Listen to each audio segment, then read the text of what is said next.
Okay, so welcome to my first video on my new chess YouTube channel. That is not a sentence I thought I'd say in my life, but here we are. And the point of this video is to support my new chess lessons based in Manchester. And I thought it'd be good to go over a game I recently played against clearly a competent opponent and to show you my thought process and to show you how I think through a chess game. My opponent is Alfred Lipp from Austria, and he was born in 1961, so clearly an experienced person. I start the game with d4, my opponent responds with d5. Very standard, both of us putting a pawn in the centre of the board, and typically in chess, if you can control the centre, you will generally control the flow of the game. And so I now opt for bishop f4, the London system. I quite enjoy getting my bishop out early, and I'm able to follow it up with pawn e3. And this is nice now because my bishop is outside of the pawn chain, i.e. because it's been developed here, not only is it developed and defended, but also it's got a lot of scope. And so if you compare my bishop here to my opponent's bishop on c8, it's going to be quite difficult for my opponent to develop that because they can't move it through the pawn on e6, right? Whereas I've already prepared for that and solved that problem.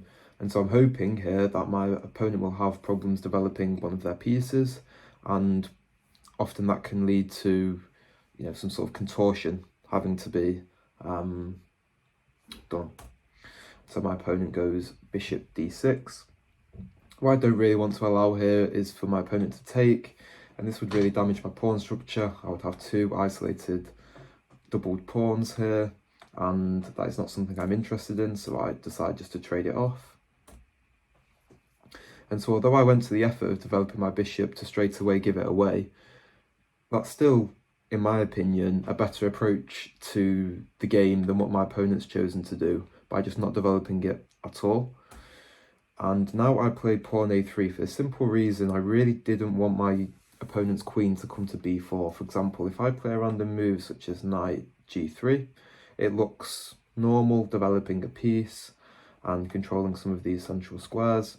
My opponent here could reply with check, and it's going to be hard for me to defend this b2 pawn sufficiently. So instead I stop any of those ideas, I go pawn a3. My opponent develops the knight to f6. This makes sense, my opponent clearly wants to castle short, and so by putting the knight on f6, my opponent's now able to do that.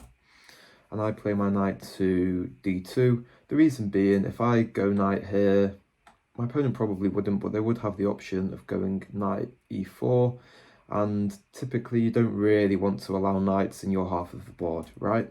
And so I go knight d2, so that if the knight does come here, I can take. My opponent castles, and I develop my other knight to f3. Simply getting my pieces off their starting squares. I want to castle short, and this is preparing to do so. My opponent also develops their knight, and if you see here, this bishop is still on its starting square, and it's going to be really difficult to try and develop it. Maybe my opponent would want to come this way, but I always cover that. And if my opponent put the bishop on b7 like this, then it would still be locked in by pawns, and so it doesn't really have much scope. And here I play an interesting move c4, giving away the pawn in the hopes that I can recapture with my bishop. And here my opponent no longer has a pawn in the centre of the board. If you go back to the first move of the game, I started with d4, my opponent responded with pawn d5, and both of us early on established a pawn in the centre of the board and hence some control of the centre.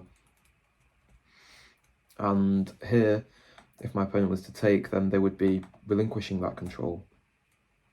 So my opponent doesn't take, they play the very aggressive pawn c5, saying, anything you can do, I can do just the same, although I wouldn't say better. And here I made the interesting decision to take the pawn. The reason being, if my opponent takes with the queen, or they take with the knight, then first of all, I might be able to push my e-pawn, maybe. Second of all, as I just explained, both of us want a pawn in the centre. Both of us want that amount of solid control.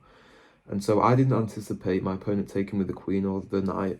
I instead anticipated my opponent taking with the e-pawn. Makes sense. However, now the advantage I would argue for is that this pawn cannot be defended by another pawn. It's therefore isolated, it's on its own, and therefore it's weak.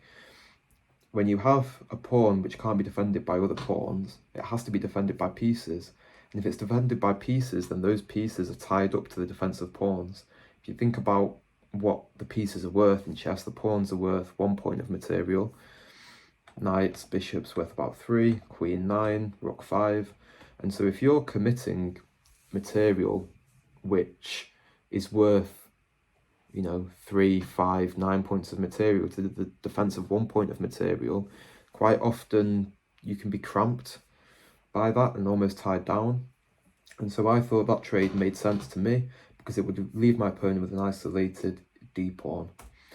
I then took the pawn on c5 just to stop my opponent doing the same to me. If I played a random move, then this trade could happen, and apart from the fact that my opponent could give a check and activate their rook, I would then be left with an isolated pawn, and I didn't want that burden.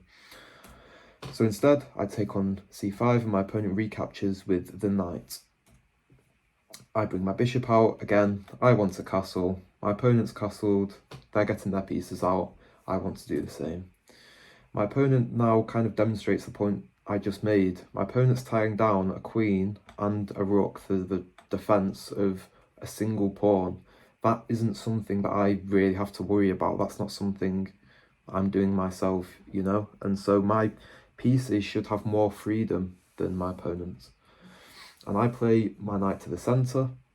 This is good because it controls all these squares, and importantly, it really restricts this bishop because this bishop cannot come here. I'll take. It cannot come here because I have 2 pieces defending this square, and it cannot come here now because obviously my knight views it.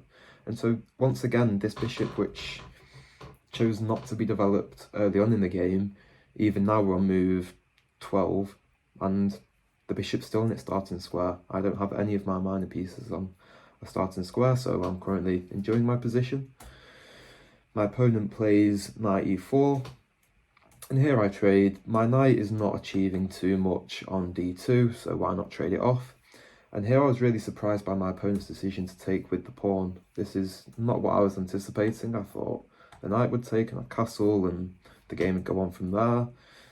But no, my opponent decides to take with this pawn, potentially realising the fact that this pawn's weak, and by taking like this, my opponent, I suppose, wanted some kind of pressure towards the centre. I said okay, and castled. My king is now pretty safe in the corner. There aren't too many pieces around it defending it, but at the same time, there aren't too many of black's pieces able to attack. My knight, again, is really nice here because there's no c-pawn or e-pawn to attack it with.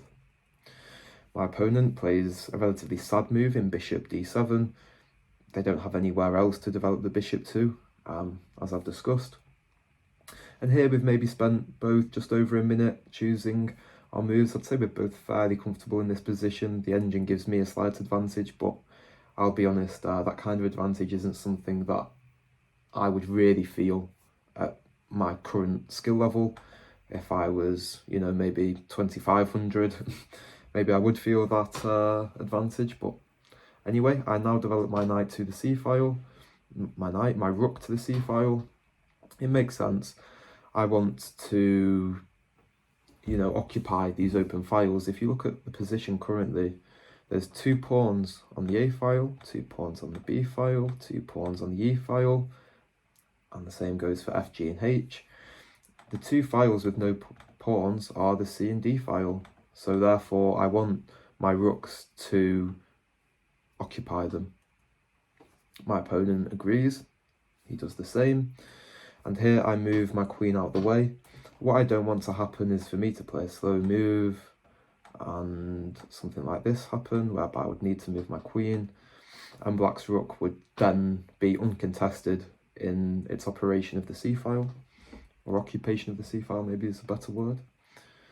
And so here, sensing this kind of tension, I move the queen out of the way, and this has a few purposes. First of all, I'm hitting the b pawn.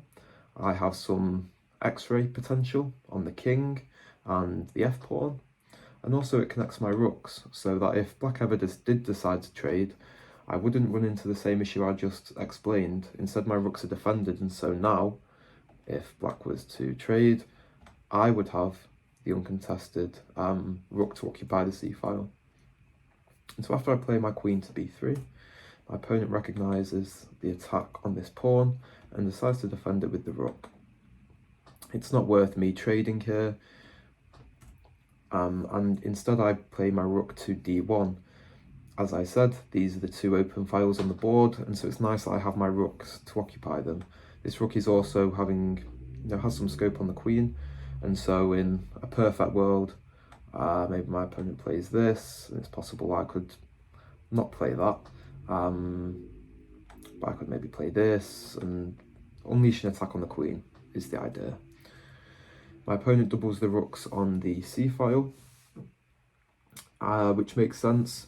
If I'm to play a slow move, then after takes, takes, and takes, I've lost a rook, and this position is very sad. So here I play a losing move. Wait a second. After rook here, I played bishop to c4, which the engine really doesn't approve of, and in fact finds the very strong knight to g4. The point is, I'm looking to lose this pawn, and if I was to defend it, black would swing their queen over to attack this. I would essentially be forced to play h5, and here my king is looking really loose. I think there's eventual ideas of pawn g5. In a lot of lines, the engine recommends the ridiculous king h8, and it recommends I put my knight on b5, and then here, does g5 work straight away? Not quite. f6, the engine wants. Anyway, this is something that clearly wasn't on my radar or my opponent's, and so hence I missed it. If I had have seen it, maybe I would have prevented it, maybe I would have started with something like this, but at the end of the day I needed to figure out a way to not lose one of my rooks, and so I decided to defend it with, by putting a piece in the way in my bishop and attacking this pawn twice, and so I thought the move made sense. My opponent agreed, even though the engine doesn't, and decides to defend the pawn with queen to e7. And here I go for knight e2. Slightly inaccurate, but my plan is that I was really concerned with having limited movement of this bishop due to the fact that there's two attackers to this rook, and so by bringing my knight back, I was able to then defend my rook should I need to. My opponent played bishop g4. It makes sense because my knight is only defended by the bishop, and so if I was to play a random move, like kicking the bishop away, the bishop could take, I would have to recapture, and then again I run into this problem of, because my knight has been removed, I'm losing a rook. And so here I played rook to d2, the point being that now if the bishop takes, I can take back with the rook and sort of shrug my shoulders and say, okay, and what has that achieved?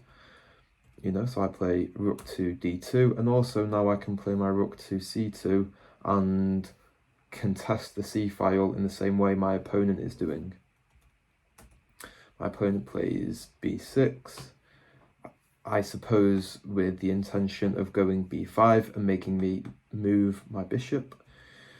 And so I make sure that isn't going to happen and play a4, so that if this pawn is pushed, I can take it with the pawn would retake, and then I could take back with the queen. My opponent plays rook c5, maybe looking to swing the rook over to this side, and I simply then just double my rooks. And so now I am able to say, take this pawn.